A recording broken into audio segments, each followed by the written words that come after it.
বলেছিল যে আমি একদিন আমার 6টি ফুল আর লক্ষ লক্ষ প্রজাপতিতে ছেড়ে চলে যাব। এমন একটা দিন আসবে যেদিন আর্মিদের মাঝে সকালে ঘুম থেকে উঠে আর্মিরা ফোন হাতে নিয়ে মনে পড়বে যে আজ বিটিএসদের লাস্ট কনসার্ট বা আজ তাদের ডিসব্যান্ড হওয়ার দিন। আর্মিরা আমাদের 7 রাজাকে হারাবো। সত্যিই তো বিটিএসরা আমাদের ছেড়ে চলে যাবে।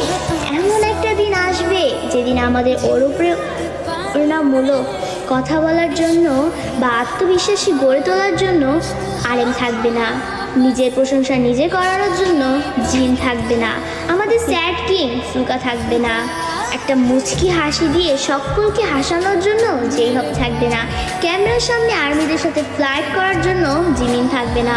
হয়তো এমন একটা দিন আসবে যেদিন আর্মিদের পাগলামো করে হাসানোর জন্য তেইয়াং থাকবে না।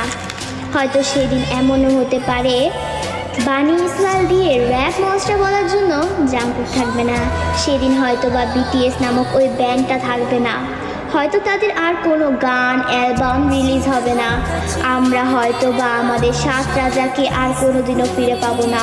আমরা আর্মিরাই চাই না যে আমাদের প্রাণপ্রিয় বিটিএস 2027 সালে ডিসব্যান্ড হয়ে যাক, কিন্তু 2027 সালেই হোক বা 2034 সালেই হোক, একদিন না একদিন তাদের সব কিছু ছেড়ে চলে যেতে হবে।